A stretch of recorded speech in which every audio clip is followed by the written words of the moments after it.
Hello, everyone. Welcome back. My name is Mike Reeves. We're doing another podcast here with Carlos D'Alvarado.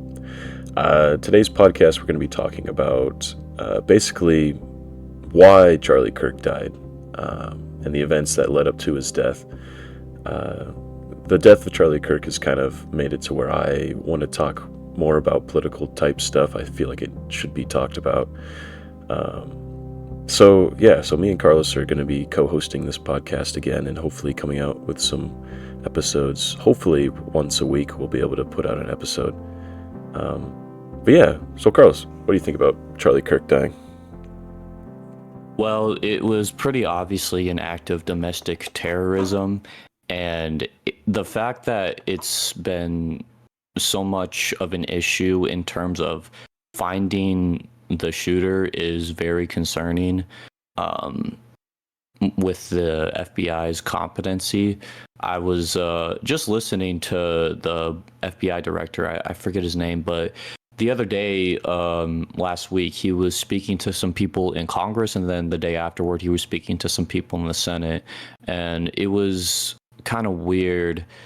How there were some people that loved him, others that were literally glazing him, and then some people that hated him because of some of his failures to keep the country safe in many ways, such as stuff like deportations not being as high as they should be, and people from the Epstein files pretty much getting away scot-free every single day that they failed to release that list.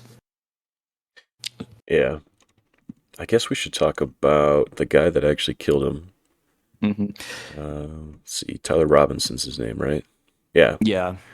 Yep. So if I remember correctly, he was obviously someone of the very far left, and if I remember correctly, he also had a trans boyfriend or something like that. Yeah, I believe so.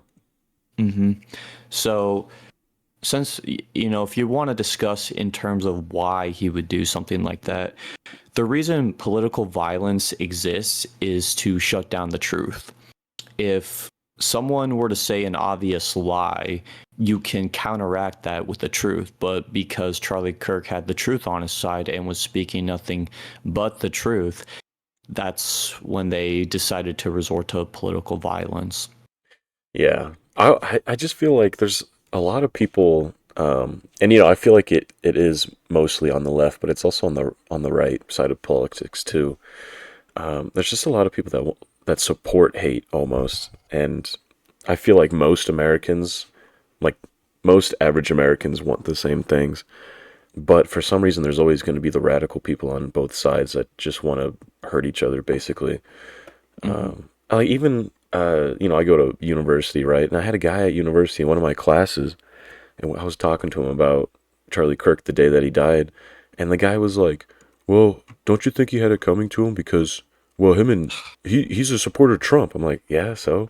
He's like, "Well, him and Trump push hate, and they try to." He says that like they basically cause a lot of hate, and it's like that's so stupid.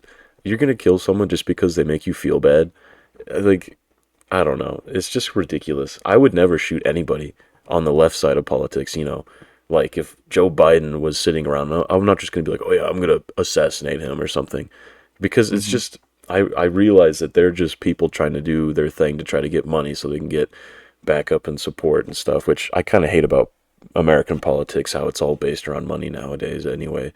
But I just feel like being able to justify this assassination is not something that we should be able like that's not something that we should be supporting, and the politics of nowadays have just kind of pushed that into the mainstream of trying to make it seem like it's okay to hurt the other side when really we're all just Americans and we all want the same things. Well, as much as the left likes to talk about, complain about violence and gun violence specifically, hence why there should be more gun control, this, that, and the other, the left are the ones that push the violence in the first place. And this all started back in 2020 with the George Fentanyl riots. Yeah. Because that officer, sorry, I forget his name, but he was actually doing a police move that is trained in that specific police department that he was at. And all the people were like, well, he couldn't breathe. He couldn't breathe. He actually could. He was just too high and thought that he couldn't. Because if you can speak clear words without losing your breath, guess what? You can actually breathe. And Yeah. he was not killed just from laying on the ground like that. He was killed because he was overdosing on fentanyl. And Yeah. if he wasn't resisting the cops as much and was open about how he may have needed an ambulance, then maybe he would have survived. But to be honest, like, if he was like overdosing, that's on him. And so the fact that that cop, is he in prison right now? Yeah, I still think he is. Yep. I think his Oh partner my is in prison God. too. Well, I'm not gonna, um, obviously I think that George Floyd died because of overdose. But I mean, you can't just sit on someone's neck like that. You know, the cop didn't do it right. He basically fed the flames with like the police abusing blacks and stuff like that. I think that he probably shouldn't have gotten of a sentence that was as bad as he did get, but I do think he should have been punished for that just because it was ridiculous how he was standing on him like that. He could have just put him in the cop But car and that would have been it. if that same cop did that same move on you as you are in your current condition right now, would you have died? Well, no, because I'm a healthy young man. George Floyd wasn't a healthy young man. He was an older, well, not older, but like middle aged, you And know? why was he unhealthy? I mean, I'm not disagreeing with you. I do think that you're right, but I still think that the cop could have handled it better. There's no way that he should have How? just put him in the cop car. Why do you have to sit on him? He was resisting arrest in the body cam footage. I know, Like but they the were car trying was to. right there. He was a resisting arrest. That's why they put handcuffs on him. Then he could have just picked him up, put him in the car. That's it.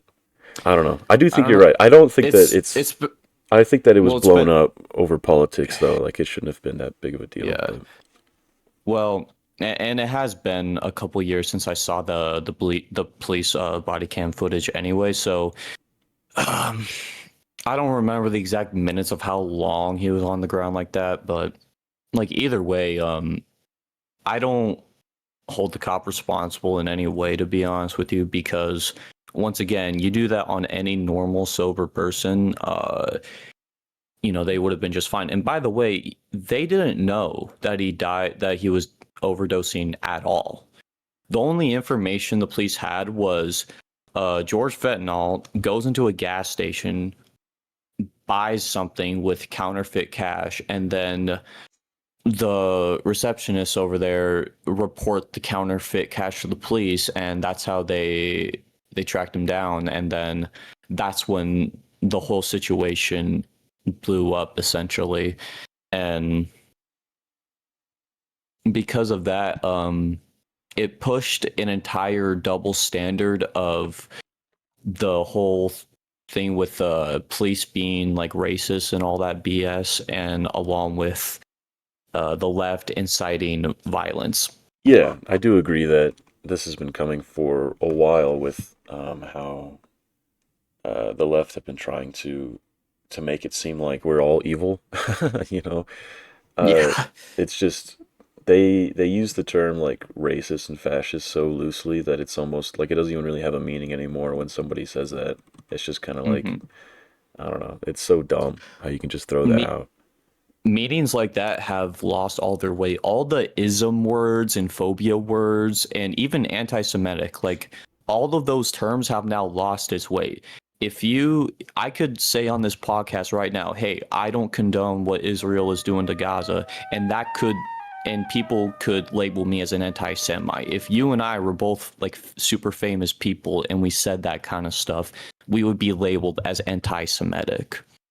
So none of these words have any weight anymore. So if people want to use that, what they try to do is they try to get you feeling defensive, be like, "No, I'm not racist because I have friends who are black and or who are Jewish or whatever." Like usually, like if people want to say that term, the best way to respond is, "Okay, screw you. I guess I am. If that's what it means to be racist, then I guess I'm racist." All well, I still speak the truth, regardless of what petty insults you want to say to me, because that's nothing more than petty insults.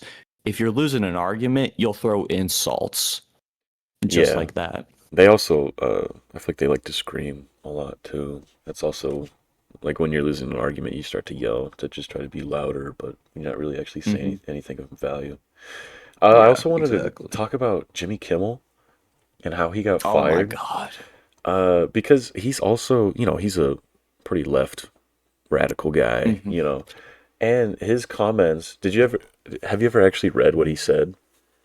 From what I've heard, he said that he was making claims that the MAGA commentator, aka Charlie Kirk, was shot by another MAGA guy. So Yeah, he's trying to pretty much defend he's trying to throw a defense shield for the political left by claiming that the person that shot him was right wing, even though he wasn't. yeah. That's like the first part of what he said, and then the second part was basically how Donald Trump isn't grieving correctly, and so he was saying that like, oh, What Donald the? Donald Trump isn't actually sad. He's just pretending. Basically, is what he was saying, and then How the hell is anyone supposed to actually know that? here's a here's one of the quotes that Jimmy Kimmel said. Quote, "This is not how an adult grieves the murder of someone he called a friend. This is how a 4-year-old mourns a goldfish." That's what he said. It's like, what? Because Jimmy Kimmel said that the reason why Donald Trump isn't grieving properly is because the White House is currently planning on making a $200 million chandelier in the White House. And it's like, what? Well, who cares? That was probably planned way before Charlie Kirk died. Mm-hmm. Is he's the president. He can't just take like a month off of work because his friend died. He has to keep going. That's what Mm-hmm. makes being a president so hard because there's no days Yeah, off. And even if exactly. one of your best friends dies, you still have to keep working. And so just because Donald Trump is still working doesn't mean that he's not grieving. I don't know. Jimmy Kimmel, And I'm so also, glad that he's gone. He was so annoying for so long. yeah, he was. You talk about Biden No, or Jimmy Kimmel? Kimmel. Oh yeah, His comments were yeah. just always so Um. out of pocket. Hmm. You remember? I think one of the worst things he said is, "Unvaccinated people deserve to die," Yeah. Yeah, that's which also is that's also such a funny thing, with like vaccines and stuff. Because like in 2020 when COVID first happened, and then Trump released the first COVID vaccine, all the leftists were like, "No, don't take it, it's bad." And then Joe Biden, vaccines don't do and then Joe anything. They're Biden became in power, useless. and he pushed the same exact vaccine, and then they were all like, "Yeah, take the vaccine." And then some people on the right were like, "No, don't take the vaccine." It's like it's so dumb. The back and forth between the two sides is so dumb sometimes. Yeah. There was only one reason I wanted that vaccine to exist. The reason I personally wanted it to exist at first was so that it would lower the panic of everyone, because everybody was just losing their minds. And I think this is how you can tell that our most of our country is heavily feminized, and we kind of need to grow our spines back again. And because the thing is, like, you don't, when it comes to femininity, you can control guys who are feminine by scaring them. Hmm. When it comes to masculine elements, you need to convince us. You need to convince me to stay locked into my house. You can't scare me. You need to logically convince me. And what makes the masculine essence powerful is when you're masculine, you say no to things. Yeah. Yeah, I feel like the whole COVID thing only happened because nobody really had like grasp on what was going on because it was being held secret, I feel like. And then also it was during an election year, right? And so they were trying to use COVID as like a way to try to make Trump look bad so that they could kind of flip the election a little bit too, I feel like. Mhm. Well, also they were using the George Floyd situation to paint Trump as racist as well. Yeah. Yeah, they were. That was all dumb. Dumb stuff. Like the fact that it's still crazy. Someone dies from a fentanyl overdose, not from the police doing their job, and yet they're burning down 7-Elevens, burning down cop cars, like going out straight up wars. Like before all these riots happened, the government's like, okay, stay locked into your house, no contact with the outside world. But when it came to these riots, these local politicians were like, yep, you can, protest and riot all you want. And like the vast majority of these rioters didn't get any consequences to them at all. I know. It's crazy that they like encourage the riots, you know. And plus, I mean, if you look at the comparison, when George Floyd died, there was all these riots and raids and people were stealing things and there was fires happening. And then Charlie Kirk dies and groups of people are praying on campus, and that's what they do. You know, there wasn't any riots from this because of it. It was just the two sides are pretty.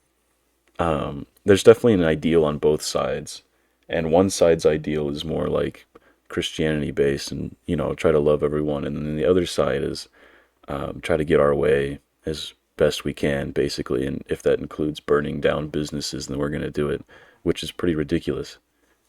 hmm Yeah, and I kind of want to circle this back to Jimmy Kimmel and stuff because the issue lies not just with Jimmy Kimmel, but here's the thing about these talk show people as well. Have been losing relevancy year after year after year. Nobody watches these people anymore. Everybody who's actually smart goes to platforms like Instagram or X to get their political information. That's what I got. When I first heard about the Charlie Kirk thing, I started scrolling through X and I saw that the right-handed the camera footage that was facing towards the left side of Charlie's body, and when he was responding to the couple questions sent to him, that's when the bullet came in and blood instantly started gushing out of his neck. It was just disgusting, man. And so all of these like celebrities, like these movie stars, they are none of them have any strong ideologies. They all do what they are told to do. They say word for word what the PR team says to them. A lot of them don't have any real opinions. I say like 95% of them don't have any actual opinions. They just say stuff that they are told to say because it's virtue signaling at the end of the day. Yeah. Um, uh, I was just reading an article about Jimmy Kimmel, and there's a lot of people protesting it because they say that they say that firing Jimmy Kimmel is trying to get rid of freedom of speech, and they're like trying to blame Trump for the firing of Jimmy Kimmel, but Trump doesn't own Disney and ABC because that's Disney owns ABC and Kimmel worked for ABC. Yeah, So I they're just think they're firing him because he said something that's not acceptable to say on public television. It's well, not it's not even Trump doing that. He had nothing to do with think that. about think about all the wild stuff Trump has to deal with on a daily basis. You really think he gives a shit about Disney? No, he doesn't. He doesn't really care. Yeah, He's trying to figure out exactly. what to do with Israel and Palestine and Russia and Ukraine and all these things. All hmm these wars, these stupid wars that we're involved in for no reason. All right, here is an article from thegrayzone.com. And this is just a brief summary of it. This isn't the whole article word for word. In early August 2025, billionaire Bill Ackman hosted a meeting in the Hamptons described as an intervention, where conservative activist Charlie Kirk was confronted over his growing criticism of Israel's influence in United States politics. attended by pro-Israel conservatives and influencers. The meeting saw Kirk, quote-unquote, hammered for his views for platforming Israel critics like Tucker Carlson at his Turning Point USA events. Sources say that Kirk felt quote-unquote blackmailed, and I'll fix that in translation. He was blackmailed, by the way. There is no ifs, ands, and buts about it. He was blackmailed. Anyways, continuing, and was upset by a detailed list of alleged offenses against Israel. Ackman allegedly demanded Kirk cancel Tucker Carlson's appearance at an upcoming event. Kirk also reportedly rejected offers from Benjamin Netanyahu of $150 million for funding and a meeting in Jerusalem. Yeah, that's a W for Charlie Kirk right there, not taking the bait. The intense pressure combined with Kirk's disillusionment with evangelical Christianity's pro-Israel stance led them to consider converting to Catholicism. Ackman denied these accounts, claiming he had evidence to refute them, but provided none. Kirk was assassinated on September 10th, and Ackman publicly mourned him the next day. Okay, that's pretty much the gist of the Gray Zone, the Gray Zone article.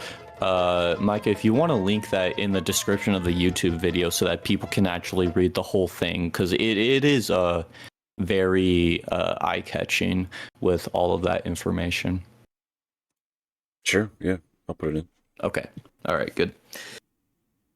So, yeah, does any of that sound kind of suspicious to you?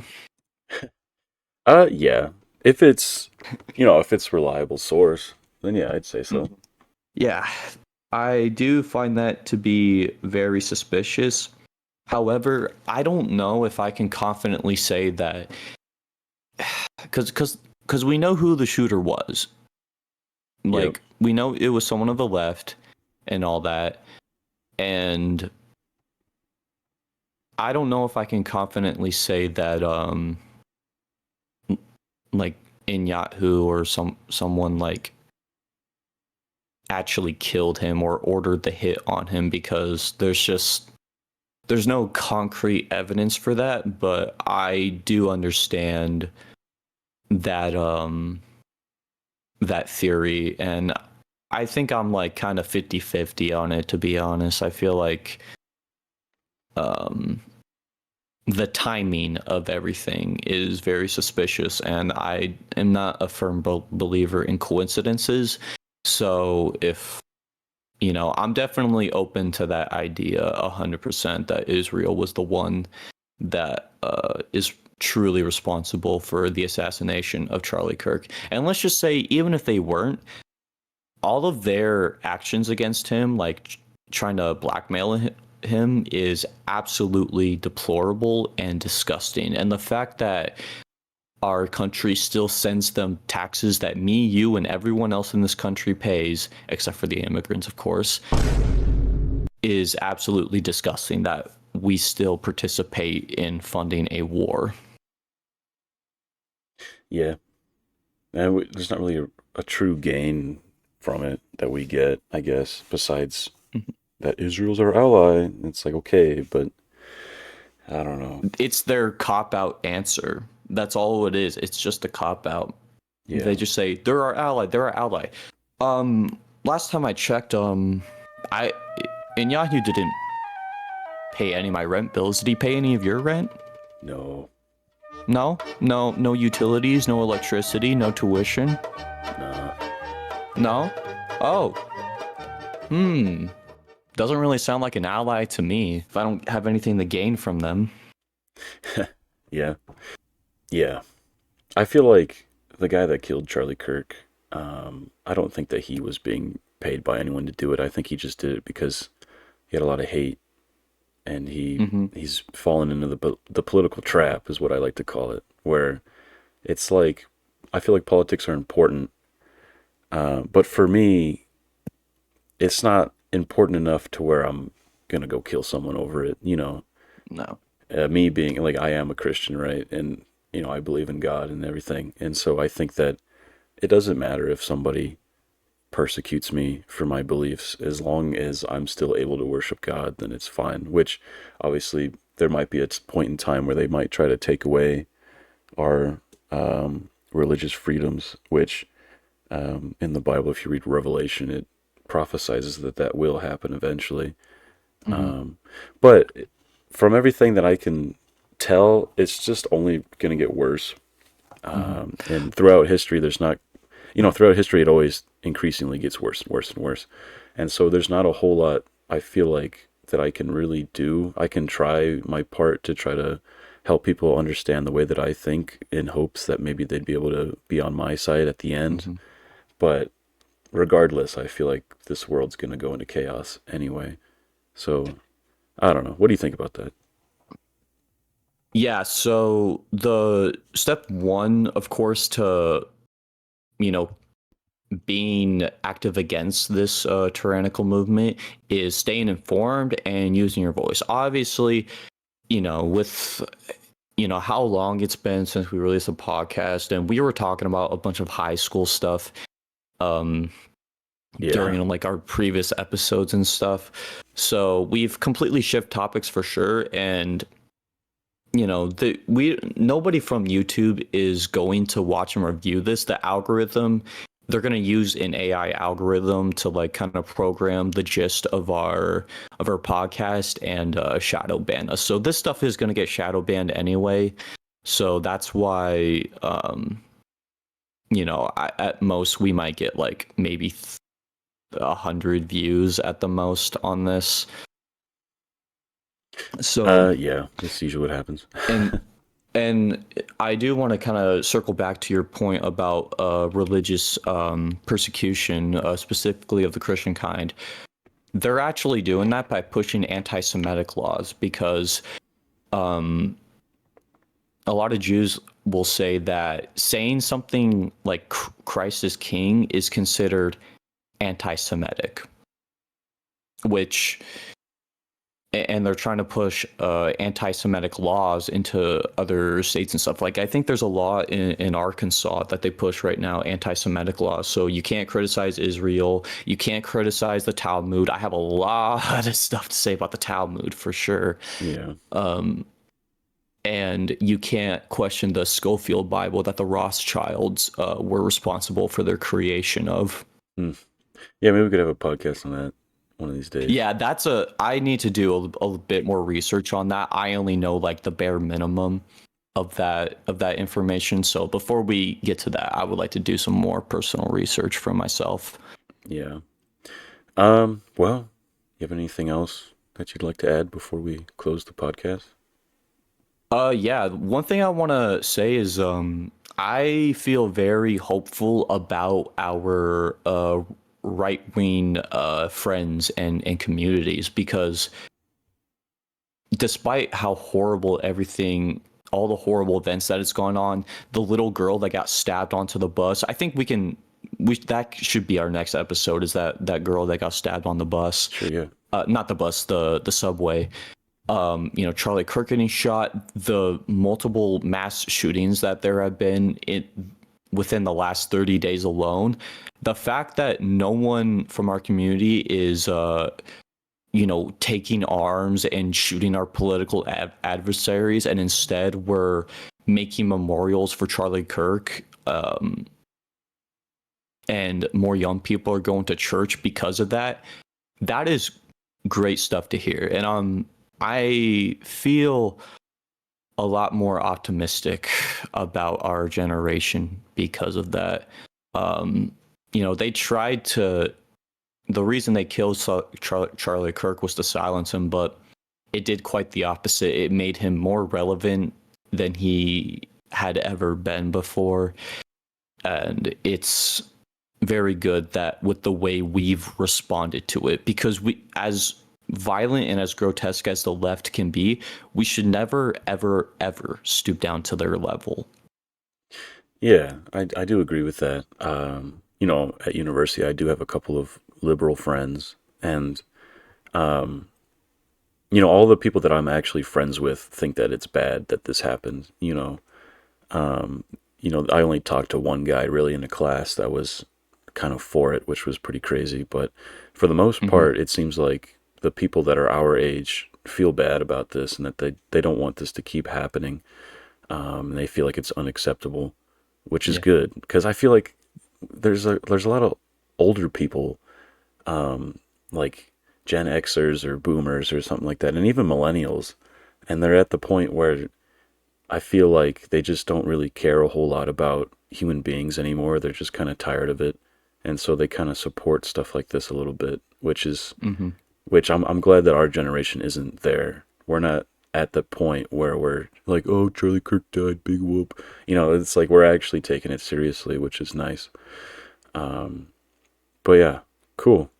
Um, yeah, I feel like the thing happened with Charlie Kirk just because politics has been made to be violent for some reason when it's just supposed to be differing views,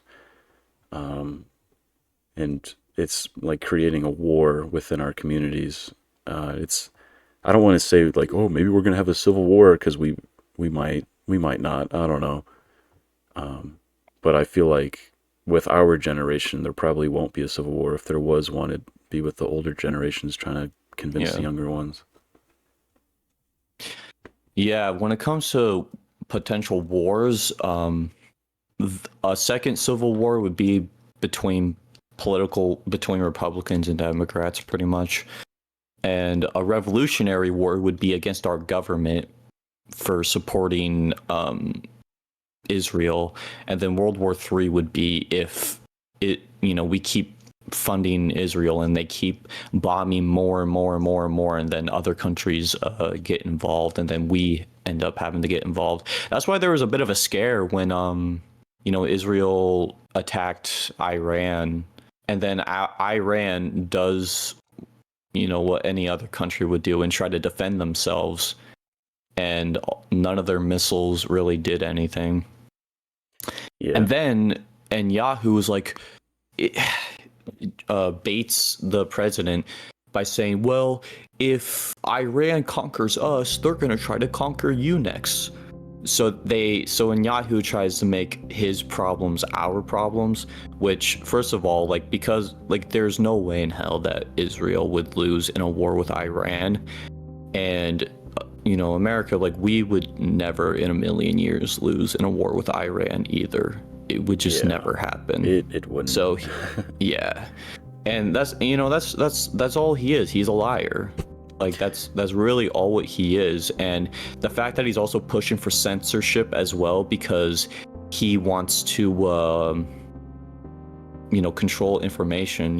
It's an info war. That's exactly what he is. He's an info warrior.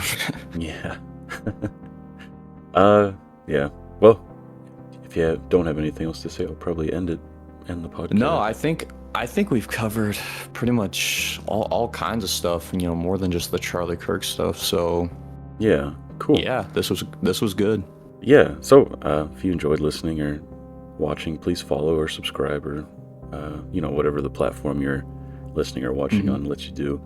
I think that what we can take away from this is that, it is a tragedy that Charlie Kirk died, and I feel like we shouldn't allow the idea that this is acceptable to keep going. I think that violence should not be the option for freedom of speech. But yeah, anyway, thank you so much for watching. Hope you enjoyed, and hopefully in about a week we'll be releasing another one. Yep. All Bye, right, everyone. goodbye.